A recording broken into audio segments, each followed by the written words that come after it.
Shalom teman-teman semua, selamat berjumpa di Kones Channel. Di channel ini Anda akan mendengarkan, bahkan menyaksikan di video-video yang kami akan sajikan, video-video yang terbaik yang akan mengubah hidup Anda dan juga paradigma Anda. Selamat menyaksikan.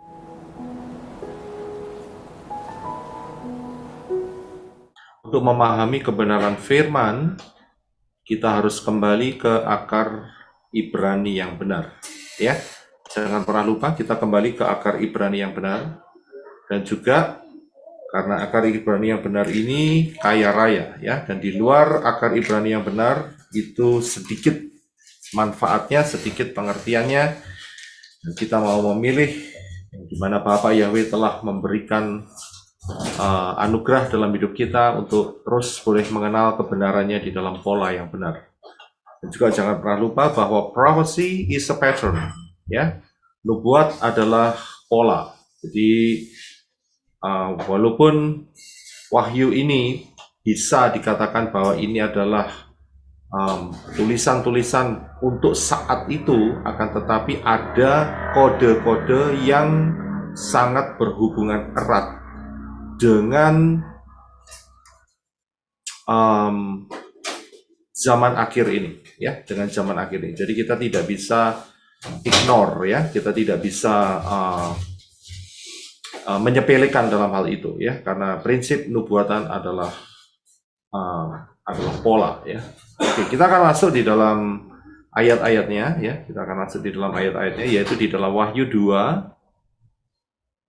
ya, Wahyu 2 ayat yang ke-1 sampai yang ke-7. Bisa minta tolong untuk Henok bisa membaca buat kita. Terima kasih. Oh, belum masuk ya. Oke.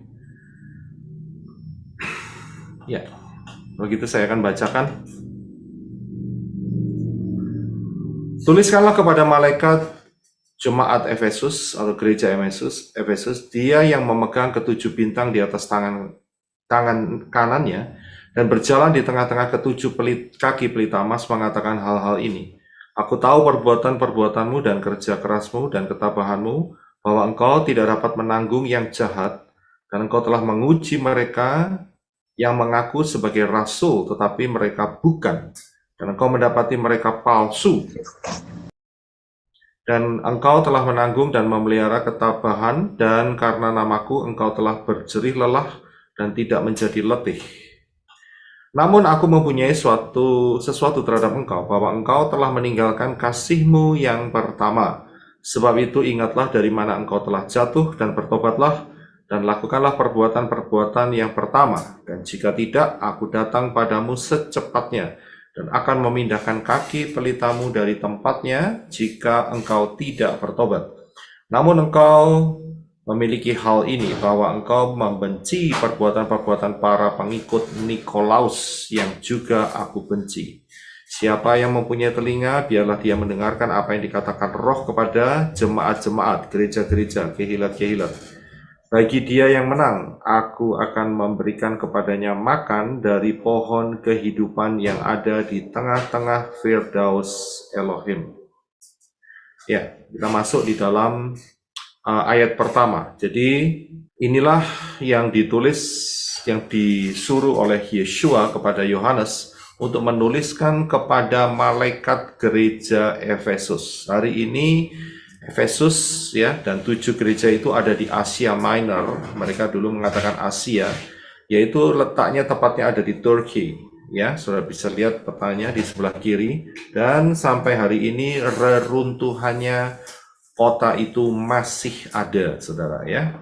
Dulu merupakan satu daerah di mana tempat para mesianik, ya, mempelai Yeshua HaMashiach yang saat itu masih hidup, itu ada di tempat ini. Akan tetapi hari ini tempat itu sudah menjadi reruntuhan dan dikuasai oleh negara Turki yang berbasis kepada Islam. Ya, jadi inilah yang ada pada hari ini, ya. Jadi bukannya tidak ada, jadi kita bisa melihat bahwa apa yang dikatakan firman ini sesuai dengan sejarah juga, ya. Ada unsur sejarah di mana kita bisa membuktikan memang betul tempat ini ada, memang betul surat itu ditujukan kepada jemaat yang ada di Efesus. Ya, oke, kita akan lihat yang berikutnya yang dikatakan bahwa tuliskanlah kepada malaikat gereja Efesus, dia yang memegang ketujuh bintang di tangan kanannya, yang berjalan di tengah-tengah ketujuh kaki pelita emas mengatakan hal ini. Ya, kita akan fokus di ketujuh bintang. Apa itu ketujuh bintang? Kita sudah tahu dari Wahyu pasal yang pertama ayat 20. Ya, di sana dijelaskan. Bisa minta tolong untuk Henok untuk membaca kita semua. Terima kasih. Tuliskanlah pada malaikat gereja Efesus, dia yang memegang ketujuh bintang di tangan kanannya, yang berjalan di tengah-tengah ketujuh kaki pelita emas, mengatakan hal-hal ini. Rahasia ketujuh bintang yang telah engkau lihat pada tangan kananku dan ketujuh kaki pelita emas itu, ketujuh bintang itu adalah malaikat-malaikat ketujuh gereja. Dan ketujuh kaki pelita yang telah engkau lihat adalah ketujuh gereja itu. Ya, terima kasih.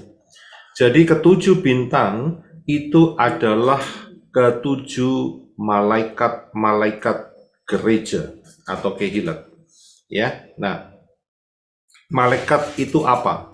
Ya, kita akan melihat sebentar mengenai malaikat, ya, atau makhluk-makhluk Syamayim, ya, makhluk-makhluk sorgawi.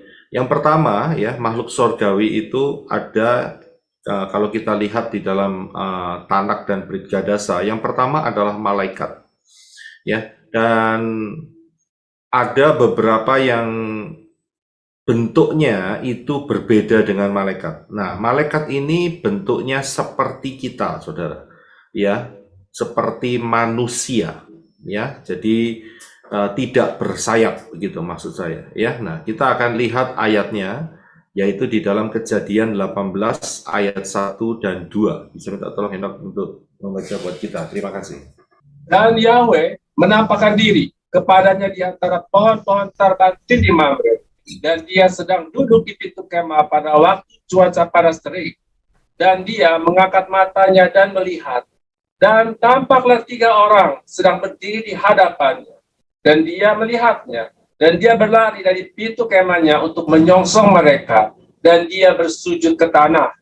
Ya, terima kasih. Jadi saudara bisa melihat bahwa Yahweh pun pada saat menemui Abraham saat itu, ya, Yahweh menampakkan diri di dalam rupa manusia, ya. Tetapi ingat, ini adalah penampakan, ya.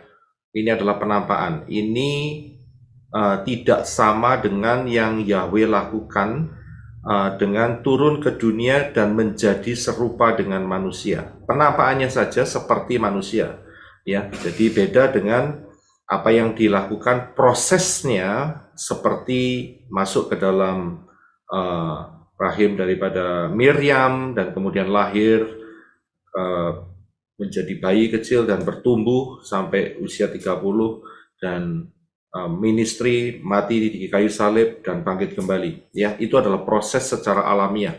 Tetapi ini adalah proses secara supernatural, yaitu langsung menampakkan diri disertai dengan 2 orang malaikat, ya, yang bersama-sama dengan Bapak Yahweh saat itu. Dan wujud yang mereka kenakan itu persis seperti manusia, saudara.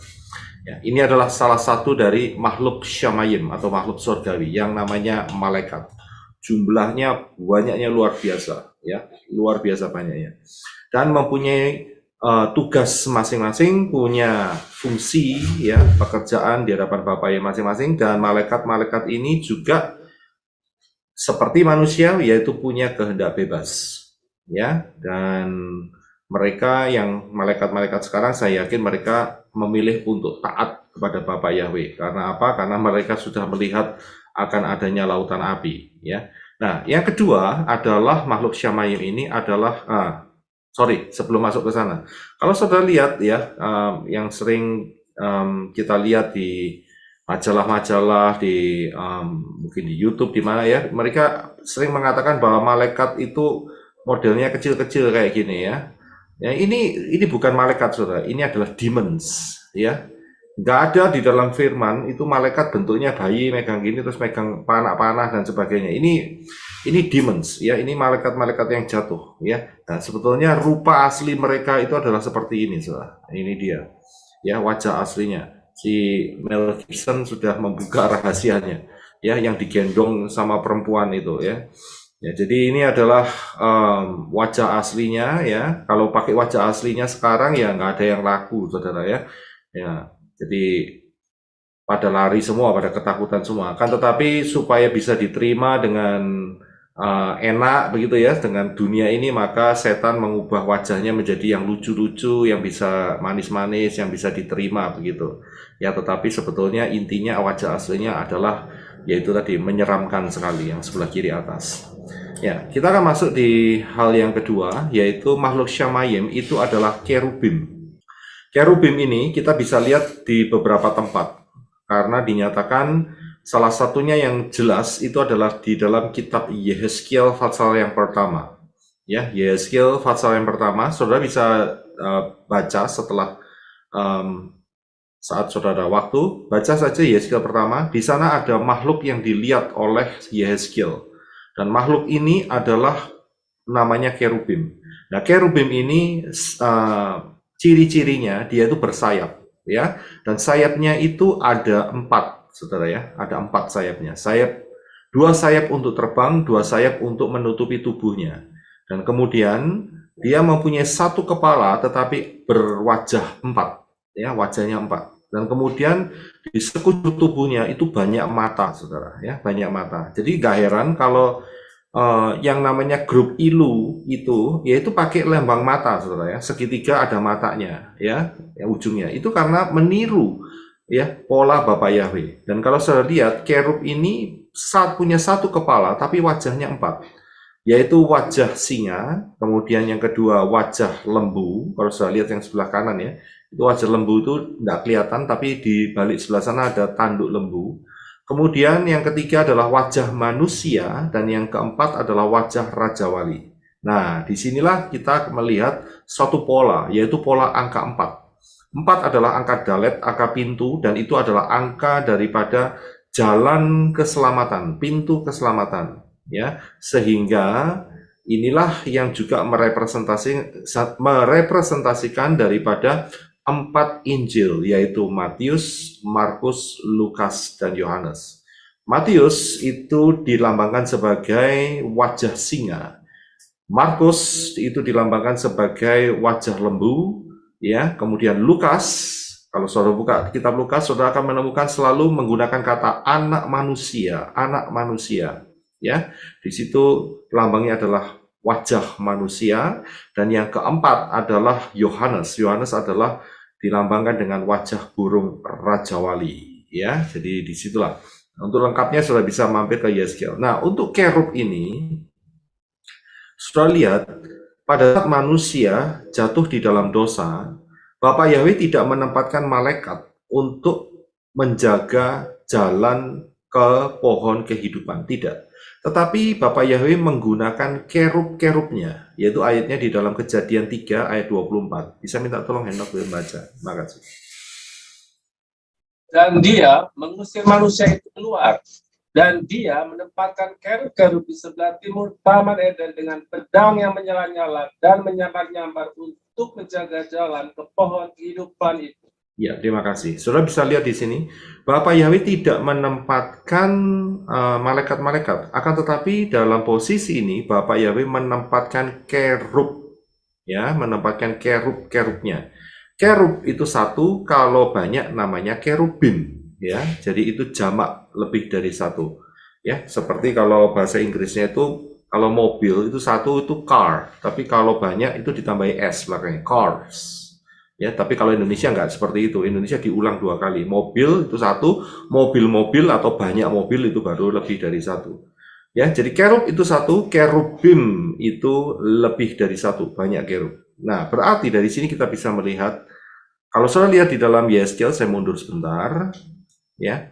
Yehezkiel melihat 4 kerubim, ya, yang ada di sekitar tahta Elohim. Kalau saudara bisa melihat bahwa kerubim ini punya satu tugas khusus, yaitu menjaga tahta Elohim, ya, menjaga Elohim. Jadi ini kayak secret service gitu ya. Indonesia saya kurang tahu namanya apa. Itu biasanya yang menjaga presiden, ya. Apa itu, Pampres atau apa itu kalau nggak salah ya. Nah itu dia ya. Jadi ini adalah secret service-nya. Jadi ini selalu ada di sekitar daripada Elohim, ya. Dan yang dilihat oleh Yeskiel itu ada 4. Ya, nah kembali lagi angka 4 tadi saya sudah jelaskan, angka 4 adalah Dalet, ya, dan itu adalah angka pintu keselamatan melalui Yeshua HaMashiach. Dan inilah yang dipakai oleh Bapa Yahweh untuk ditempatkan menjaga pohon kehidupan, sehingga manusia, Adam dan Hawa, tidak bisa mengambil buah daripada pohon kehidupan ini. Kerub-kerub ini ditempatkan di sana, saudara. Luar biasa sekali, ya, karena memang tugas daripada kerub ini adalah penjaga, ya, penjaga. Ya. Jadi kalau kita lihat dari apa yang dilihat oleh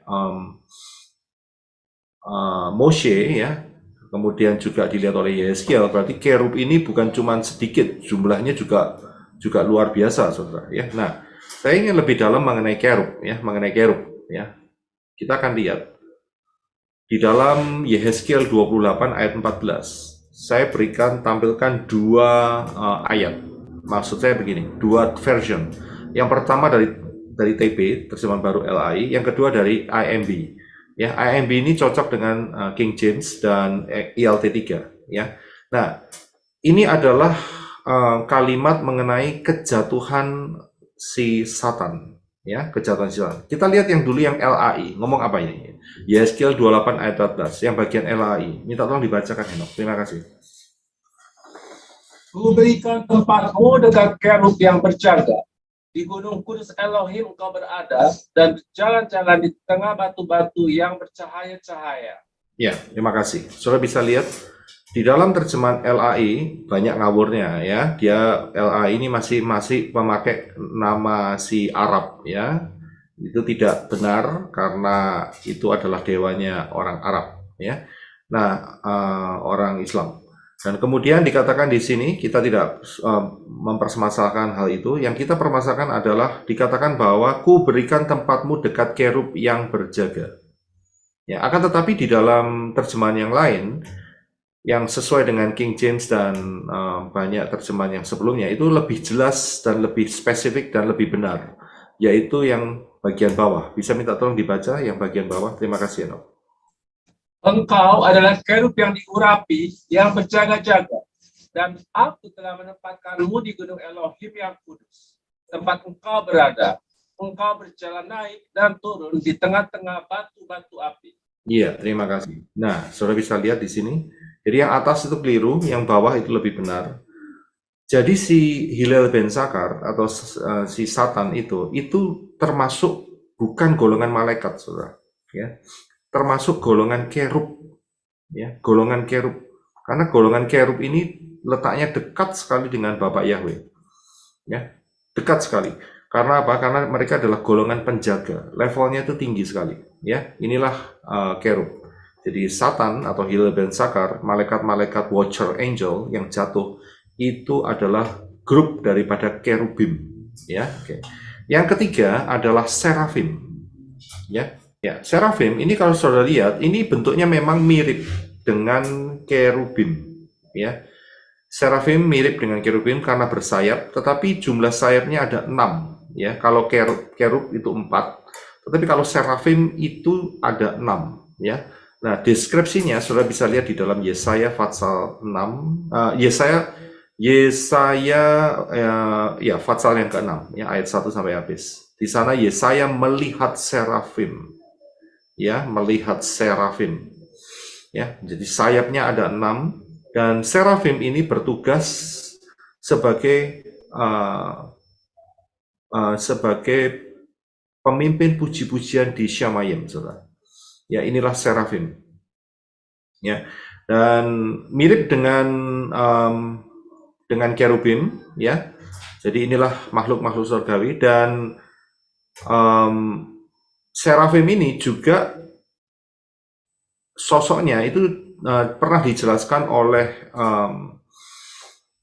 Tanak ya, oleh Torah, bahwa kalau saudara masih ingat yang namanya Nehustan itu adalah ular tembaga yang dinaikkan oleh Moshe karena saat itu orang Israel digigit oleh ular kedung, dan siapa yang melihat ular tembaga ini dia akan hidup. Dan ular tembaga itu di dalam bahasa aslinya pakai kata seraf, ya, pakai kata seraf. Ya, jadi dari sini kita bisa melihat malaikat-malaikat yang jatuh, Watcher Angel, ya, Hillel ben Sakar atau Lucifer, ya, itu adalah dari golongan bukan malaikat biasa, saudara, tetapi dari golongan serafim atau cherubim, ya, itu dia. Ya, jadi itu level yang mereka dapati sebelum kejatuhan mereka. Karena itu setelah itu mereka dibuang di bumi. Ya, jadi inilah yang dinamakan makhluk-makhluk Shamayim. Nah, kita akan lihat selain daripada malaikat yang merupakan makhluk Shamayim, ternyata di sini dituliskan bahwa Wahyu 2 ayat 1, tuliskan kepada malaikat gereja Efesus. Nah, di sini juga berarti malaikat itu adalah orang-orang yang membawa kebenaran firman, yang membawa message atau berita kebenaran firman, ya. Jadi bisa diartikan juga ini adalah para gembala sidang daripada gereja, ya, yang ada di Efesus, yang ada di Smyrna, yang ada di Tiatira, di Philadelphia dan sebagainya. Jadi ini adalah juga merepresentasikan para gembala sidang, ya, dan surat ini ditujukan kepada para gembala sidang di gereja Efesus, ya, gembala sidang di gereja Efesus. Nah, kita akan masuk lebih dalam. Jadi kita paham, ya, jangan bingung mengenai kata malaikat karena kita sudah saya jelaskan dengan dari dua sisi. Yang pertama adalah alam roh, yaitu makhluk-makhluk Shamayim. Yang kedua adalah para gembala sidang, ya. Oke.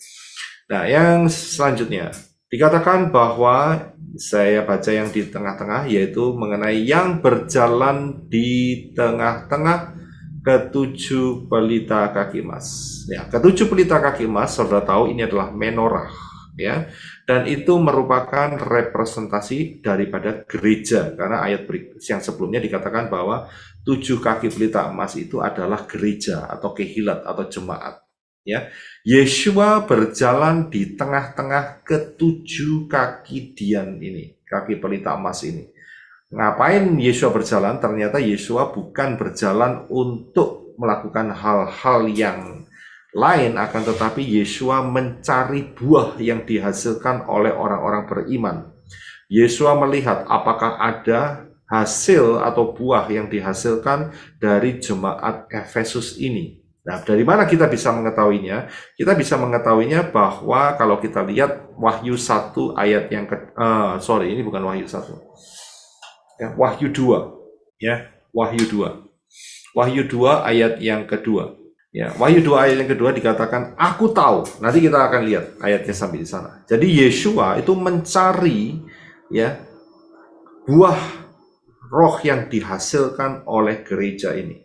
Karakter-karakter apa, hasil apa yang dilakukan oleh gereja Efesus ini. Nah, kita lihat, ya, yaitu di dalam Wahyu 2 ayat 2, ya, Wahyu 2 ayat 2 dan 3.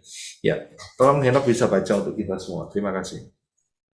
Aku tahu perbuatan-perbuatanmu dan kerja kerasmu dan ketabahanmu, dan bahwa engkau tidak dapat menampung yang jahat, dan engkau telah menguji mereka yang mengaku sebagai rasul, tetapi mereka bukan, dan engkau mendapati mereka palsu. Dan engkau telah menanggung dan memelihara ketabahan, dan karena namaku, engkau telah menjadi lelah dan tidak menjadi letih. Ya, terima kasih. Jadi saudara bisa lihat, aku tahu perbuatan-perbuatanmu jemaat Efesus. Aku tahu kerja kerasmu jemaat Efesus. Aku tahu ketabahanmu jemaat Efesus. Jadi Yeshua tahu loh setiap perbuatan yang dilakukan oleh jemaatnya ini. Ya, ingat loh, jemaat itu adalah tubuh daripada Yeshua. Jadi Yeshua punya hak untuk meneliti, memeriksa, ya, istilahnya itu mengaudit, begitu ya, apa yang dilakukan oleh jemaat di Efesus ini, saudara. Ya, jadi Yeshua tahu, nggak ada yang tersembunyi di hadapan Yeshua. Dia tahu semua. Ya, karena itu dia lihat, Yeshua lihat bahwa engkau tidak segan-segan dengan yang jahat, maksudnya menolak yang jahat, ya, kemudian engkau menguji mereka yang seolah-olah mereka mengaku sebagai rasul, tetapi bukan, ya kan? Dan Yeshua melihat ketabahan yang dilakukan oleh jemaat atau kehilat ini, ya, jerih payahnya dan tidak menjadi letih. Ya, Yeshua tahu semuanya. Efesus 5 ayat 27, Yeshua melakukan seperti itu karena apa? Karena ingin supaya kehilat atau gereja atau tubuhnya itu cemerlang. Kita coba baca ya, Efesus 5 ayat 27. Silakan Eno. Supaya dia dapat menghadirkannya di hadapan dirinya, sebuah gereja yang cemerlang, yang tidak bercacat atau kerut atau sesuatu yang serupa itu, melainkan agar dia menjadi kudus dan tanpa celah. Haleluya, terima kasih. Saudara bisa lihat, apa yang dilakukan Yeshua itu bukan untuk menjatuhkan, tidak, tapi memberikan benefit, keuntungan yang luar biasa di dalam kehidupan kita, supaya di hadapan Bapa Yahweh kita ini jadi cemerlang. Kita tidak kedapatan bercacat atau kerut atau yang serupa dengan itu, ya. Dan kita betul-betul dikhususkan untuk hanya menjadi milik Bapa Yahweh melalui Yeshua HaMashiach dengan cemerlang. Inilah yang kerinduan daripada Yeshua. Yeshua mencari di sini, melihat, meneliti, ya, supaya gerejanya ini nggak main-main begitu, ya. Jadi hidupnya itu nggak sembarangan, ya. Jadi kalau apa itu namanya? Kalau pas hari Sabat, ya itu serius kepada Bapa Yahweh. Kalau enggak, ya sudah, mulai yang aneh-aneh muncul semua, ya, yang tidak berkenan kepada Bapa Yahweh. Tidak demikian, akan tetapi Yeshua terus memperhatikan. Jadi kita harus melihat bahwa Yeshua menolong gerejanya untuk supaya tidak bercacat atau berkerut. Dan itu nanti untuk hubungannya sangat lama sekali, yaitu di dalam alam kekekalan. Ya, nah, karena itu kita lihat juga di dalam 1 Kefa 4 ayat 17. Ya, 1 Kefa 4:17. Silakan Henok.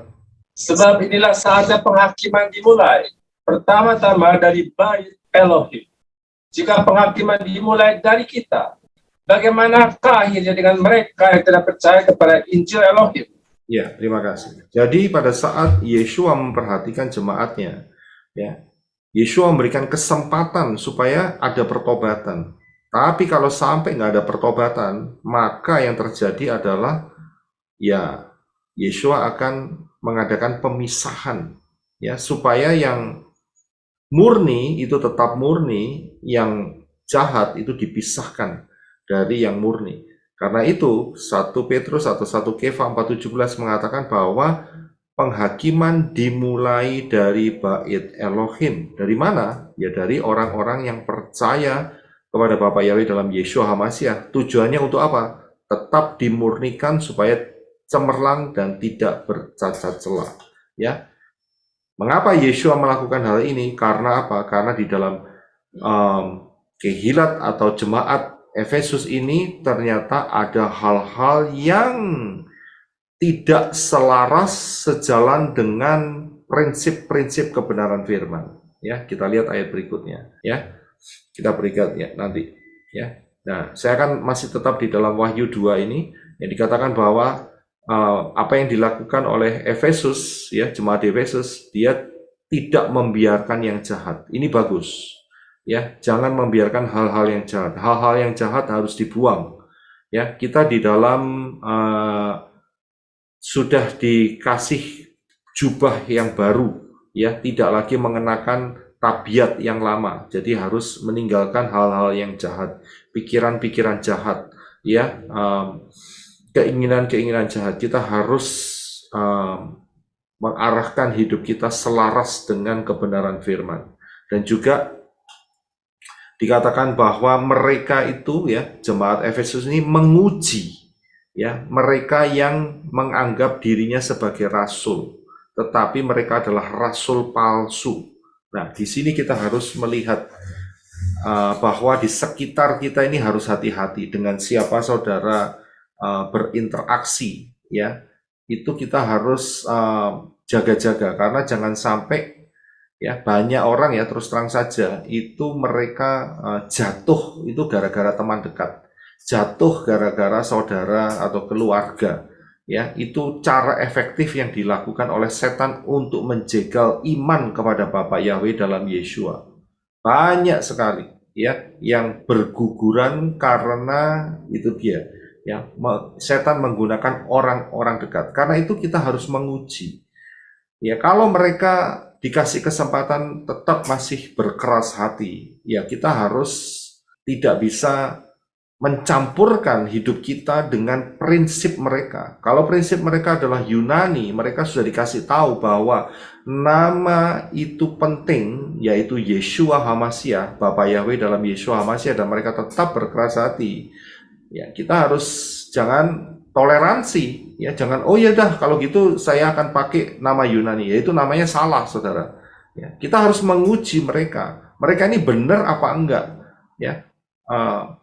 Di dalam mengikut Bapak Yahweh dalam Yeshua HaMashiach, ya, benar apa tidak? Kalau nggak benar, mereka palsu, ya jaga jarak, saudara, ya ditinggalkan. Jangan terus dibuat teman dekat, ya, itu berbahaya sekali. Karena apa? Karena bisa mempengaruhi aura kita, ya, yang positif, karena aura mereka negatif. Jadi kita harus tahu, kita harus menguji mereka. Ujilah segala sesuatu, harus diuji. Ya, pengajaran-pengajaran di channel-channel YouTube ini banyak sekali, saudara. Ya, kalau tidak punya filter, kalau tidak diuji, ya namanya itu hidup seseorang itu jadi tong sampah. Ya, apa saja boleh masuk, pengajaran ini masuk, pengajaran itu masuk, nggak diuji, nggak di screening, nggak disaring, ya hidupnya akan hancur. Dia terima pengajaran ini, pengajaran itu, akhirnya toleransi. Ya, yaitu spirit yang sedang bekerja di tengah-tengah kita, yaitu spirit anti HaMashiach. Itu salah satunya adalah spirit toleransi. Ya, harus diuji. Kita harus punya warna di mana kita mengikut Bapak Yahweh dalam Yeshua HaMashiach. Kita tidak mengikuti yang lain. Ya, harus diuji. Kemudian lihat saat mereka ada saat dunia ini sedang merayakan seringkali saya katakan 25 Desember. Ya, akan kelihatan siapa yang ikut, siapa yang tidak, begitu. Ya, masih ada banyak grup-grup Bapak Yahweh yang menyembah Bapak Yahweh, tapi masih Natalan juga. Saya bilang itu salah, ya, tidak benar. Ya.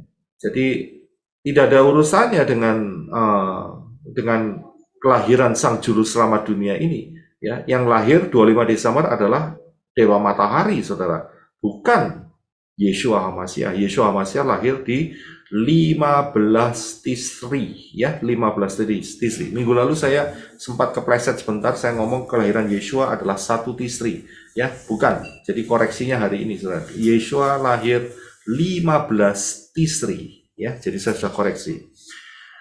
Jadi kita harus hati-hati dengan orang-orang di sekitar yang mengaku sebagai rasul, yang mengaku sebagai orang yang percaya kepada Bapak Yahweh, ternyata mereka palsu, ya. Jadi kita harus hati-hati. Kemudian kita akan lihat ya bahwa Yeshua akan menegur jemaat di Efesus ini. Ya, tapi sebelum kita masuk ayat itu, kita harus lihat di dalam Ibrani 5 ayat 13 sampai 14. Ibrani 5, 13, 14. Silakan Eno. Terima kasih. Setiap orang yang masih membutuhkan susu, ia masih kanak-kanak dan tidak cakap dalam ajaran firman kebenaran. Tetapi makanan keras adalah untuk orang dewasa, yaitu mereka yang memiliki kepekaan yang terlatih, sehingga dapat mengenal yang baik dan yang jahat. Ya, terima kasih. Sudah bisa lihat ya di sini ya. Jemaat Efesus ini adalah jemaat yang juga merepresentasikan jemaat zaman akhir. Jadi, Yeshua mencari buahnya. Karena itu, dia tidak lagi dianggap sebagai gereja yang kanak-kanak, akan tetapi gereja yang dewasa. Sedangkan gereja yang dewasa itu adalah gereja yang bisa makan makanan yang keras, bukan hanya kebenaran firman yang encer, yang lunak, ya, tetapi makanan yang keras. Karena apa? Karena bisa memiliki, orang yang dewasa bisa memiliki kepekaan yang terlatih sehingga dapat mengenal yang baik dan yang jahat. Nah, saudara bisa kenal nggak yang baik sama yang jahat? Ya, saudara bisa kenal nggak dengan tahu nggak mengenai pengajaran yang baik dan yang jahat? Kalau saudara masih bingung, wah itu termasuk kanak-kanak, saudara. Kalau saudara sudah betul-betul punya fondasi yang kuat di dalam pola Ibrani yang benar, saudara pasti bisa tahu, oh ini yang baik, ini yang jahat. Ya, ini yang benar, ini yang tidak benar. Ya, jadi saudara harus tahu di situ. Kita harus paham dalam hal ini. Bukan cuma hal pengajaran saja, akan tetapi juga di dalam hal yang lainnya, yaitu kalau saudara bisa melihat di dalam Wahyu 2 ayat yang keempat, ya, dikatakan bahwa namun aku mempunyai sesuatu yang terhadap engkau, bahwa engkau telah meninggalkan kasihmu yang pertama. Ya, ada kebaikan, ada yang dilihat buah yang baik di dalam kehilat daripada Efesus ini. Akan tetapi Yesua menegur, kamu melakukan, tetapi kamu tidak prioritas terhadap Bapa Yahweh dan tidak segenap hati. Kamu telah meninggalkan kasihmu yang mula-mula. Kamu meninggalkan kasihmu yang pertama. Ya, ditegur di dalam hal ini. Kamu melakukan banyak hal yang baik. Akan tetapi ada sesuatu yang di dalam engkau. Mungkin ada satu grup atau satu bagian di mana kamu tidak serius lagi. Prioritasmu bukan lagi kepada Bapa Yahweh dalam Yeshua HaMashiach, dan kamu tidak melakukan dalam segenap hati.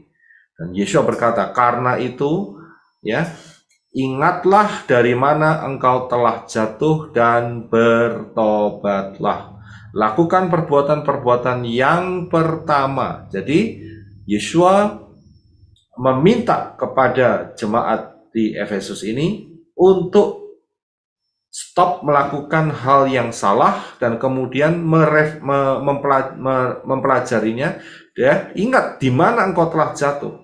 Ya, di mana engkau telah membuat kamu tidak lagi prioritas terhadap Bapa Yahweh dan tidak sungguh-sungguh. Di mana letaknya? Dan kemudian segera bertobat. Bertobat itu bukan cuma berhenti, akan tetapi kembali melakukan perbuatan-perbuatan yang pernah dilakukan, yang saat ini mereka mungkin sudah tidak melakukannya lagi. Jadi bertobat bukan cuma diteruskan saja atau berhenti. Ya, jadi Bapa Yahweh dalam Yeshua HaMashiach minta pertobatan. Kalau sampai prioritas hidup kita tidak lagi kepada Bapa Yahweh dalam Yeshua HaMashiach, prioritasnya ke tempat-tempat yang lain. Ya, ingat ini zamannya sudah zaman akhir. Dan sebentar lagi akan terjadi pengangkatan, ya. Jangan sampai fokus kita keluar dari rapture, ya. Jangan sampai fokus kita keluar dari anugerah Bapa Yahweh, ya. Melenceng ke kanan, melenceng ke kiri sehingga kita kehilangan kasih yang pertama. Ya, jadi kita harus waspada terhadap diri kita sendiri. Lakukan perbuatan yang menyenangkan hati Bapa Yahweh. Kenapa kita harus bertobat? Karena apa? Ini dia, ya. Karena jika tidak, aku datang kepadamu secepatnya dan akan memindahkan kaki pelitamu dari tempatnya. Jika engkau tidak bertobat. Jadi pilihannya cuma dua, saudara. Bertobat atau tidak bertobat. Mau bertobat tidak? Ya. Kalau mau bertobat, lakukan yang pernah kamu lakukan, yaitu punya passion, punya prioritas dengan segenap hati untuk Bapa Yahweh. Kalau kamu tidak bertobat, maka aku akan memindahkan kaki pelitamu. Pertanyaannya mau dipindahkan kemana?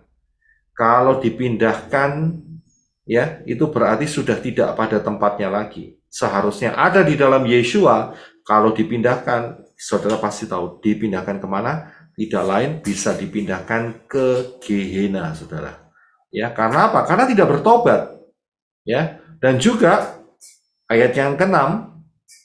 Ini agak sedikit lebih detail lagi mengenai jemaat di Efesus ini. Namun engkau memiliki juga hal ini, bahwa engkau membenci perbuatan para Nikolaus yang juga aku benci. Ini hal yang positif. Nah, kita akan melihat, ya, pengikut Nikolaus, ya, pengikut Nikolaus. Ini hal yang positif yang masih ada di dalam jemaat daripada Efesus ini, ya, bahwa membenci perbuatan pengikut Nikolaus yang dibenci juga oleh Yeshua, ya. Jadi apa ini perbuatan Nikolaus? Nah, ingat, di dalam dunia ini hanya ada dua jalan. Yang satu menuju Syamayim, ya, yang satu menuju Gehenna. Ya. Yang menuju Syamayim pasti itu jalan yang menyenangkan hati Bapak Yahweh. Tetapi ya, yang ke Gehenna itu adalah jalan yang dipilih orang, dan jalan itu adalah jalan yang dibenci oleh Yeshua. Jadi kita harus tahu. Nah, pengikut Nikolaus ini adalah pengikut yang dibenci oleh Yeshua. Berarti jalannya, ujungnya ada di dalam lautan api, ada di dalam Gehenna. Ya, karena Yeshua benci sekali dengan prinsip-prinsipnya, dengan perbuatan-perbuatannya, dengan pengajaran-pengajarannya. Yeshua benci sekali akan pengajaran Nikolaus ini. Ya. Kalau yang dibenci Yeshua, ya jangan diikuti, saudara. Ya, jangan kelihatannya indah, kelihatannya bagus, ya, tetapi ujungnya maut. Amsal mengatakan bahwa ada jalan yang dikira orang menuju ke keselamatan, tetapi ujungnya tidak, ujungnya menuju ke maut. Nah, kita harus hati-hati di dalam hal ini. Ya, jangan ikut dengan pengajaran-pengajaran yang seolah-olah baik tetapi palsu. Kita harus punya kedewasaan, karena itu hanya yang dewasa saja yang bisa punya tadi dikatakan, ya, yang makanan keras tadi, ya, punya kepekaan untuk bisa melihat ini yang jahat atau ini yang baik. Ya, inilah fungsinya. Nggak gampang ditipu. Tapi kalau kanak-kanak nggak bisa, akan ketipu. Jadi kalau banyak orang yang nggak paham dalam hal ini, ya mereka termasuk golongan kanak-kanak yang gampang ditipu. Dan ingat, Yeshua pernah mengatakan, orang buta menuntun orang buta, dua-duanya akan masuk ke dalam lubang, saudara. Ya, jadi kita harus hati-hati. Nah, ternyata di dalam Nikolaus ini ada banyak versi, saudara, ya, mengenai Nikolaus ini, ya, pengajaran Nikolaus ini. Tetapi apakah ini satu kebetulan? Saya yakin tidak. Yaitu dengan kita akan lihat dulu, ya, yaitu penjelasannya. Ini memang di dalam bahasa Inggris, ya. Bisa minta tolong Henok untuk menerjemahkannya, ya. Saya akan bacakan dalam bahasa Inggrisnya, nanti biar Henok bisa minta tolong untuk diterjemahkan buat kita semua. The Nicolaitans are the group that is condemned in the book of Revelation for defying the teaching of Yeshua HaMashiach and embracing antinomian position, which mean they do not obey moral laws. They associate with eating things offered to the idols and fornication. Some sources identify them as a follower of Nicholas of Antioch, yeah, one of the 7 deacons of the early church, who allegedly led lives of unrestrained indulgence. Others describe them as the false teachers who secretly bring destructive heresies and exploit the people with deception words. They also seen as a syncretists who mix messianic and pagan elements. Ya, bisa minta tolong enak untuk terjemahkan buat kita semua. Gak apa-apa, pelan-pelan aja. Dari Nikolaitan ini adalah sangat condemn, sangat seperti tidak, dia seperti di condemn itu jadi seperti enggak, jadi gimana ya, condemn itu sangat tidak bisa diterima dari buku Wahyu ini mengenai pengajaran Yesus HaMashiach, di mana yang merangkul semua posisi yang antinomian ini. Jadi aja mereka itu tidak setia dengan hukum-hukum moral, yang mereka itu berasosiasi, berhubungan dengan cara-cara makanan-makanan yang dipersembahkan kepada berhala-berhala dan juga kepada fornication, itu seperti percabulan.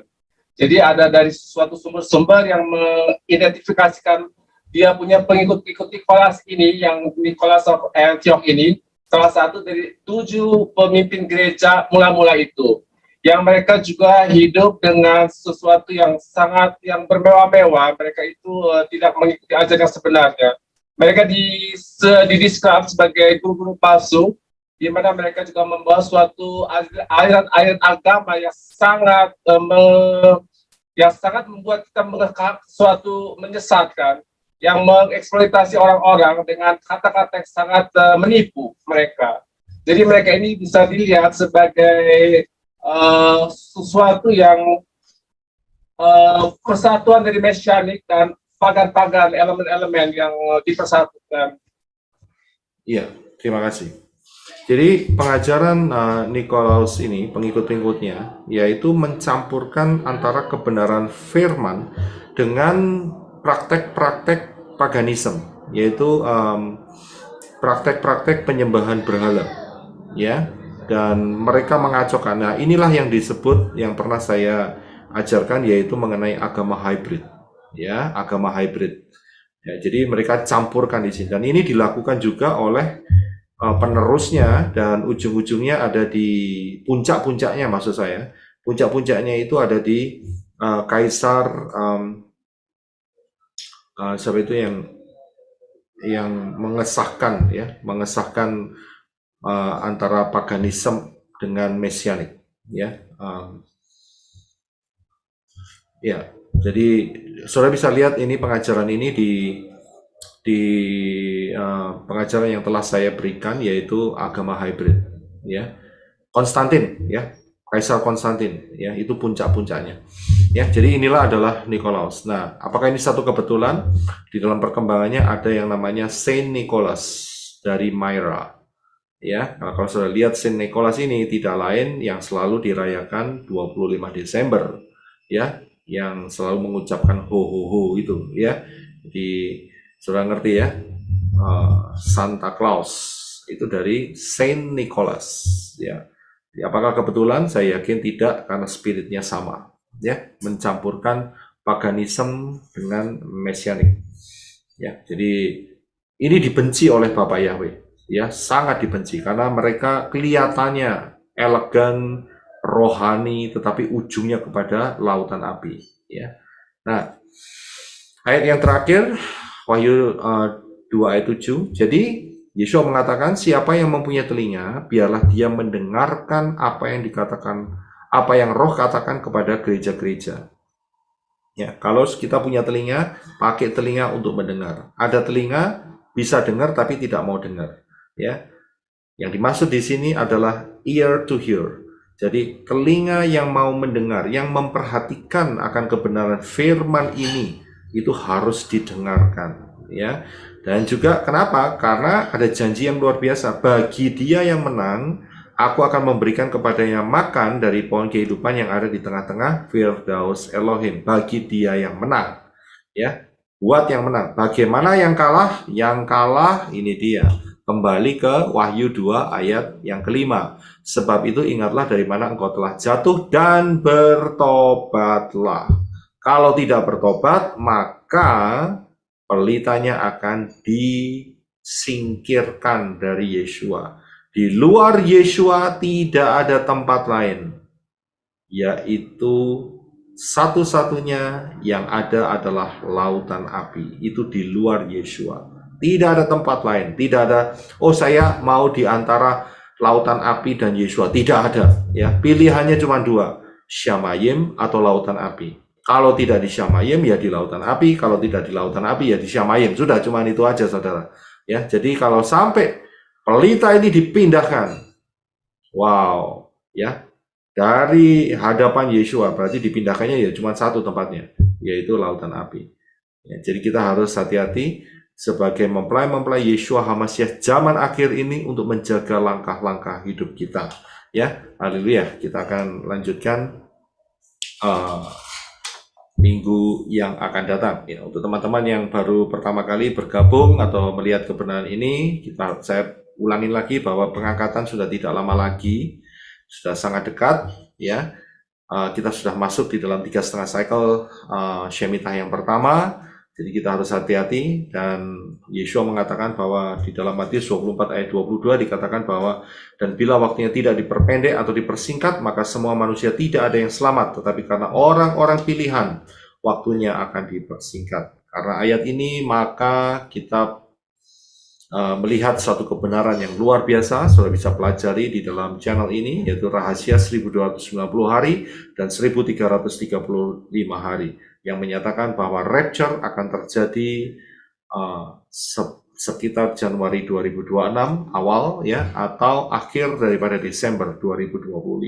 Kita harus berjaga-jaga supaya kita tidak ketinggalan rapture dan kita masuk di dalam pesta kawin anak domba yang luar biasa. Buat teman-teman yang mungkin bertanya, kalau begitu bagaimana saya bisa diselamatkan? Firman mengatakan bahwa keselamatan datang dari bangsa Yahudi, ya, dan hanya melalui Yeshua HaMashiach. Karena apa? Karena Yeshua HaMashiach adalah pintu, ya, dan yang akan menuntun saudara untuk ketemu dengan Yahweh. Yahweh adalah pencipta langit dan bumi. Yang di dalam Yoel 2:32 dikatakan yang berseru kepada nama Yahweh akan diselamatkan. Ya, jangan keras hati, masuk di dalam pintu Yeshua HaMashiach dan diperdamaikan dengan Bapa Yahweh yang merupakan pencipta kita semua.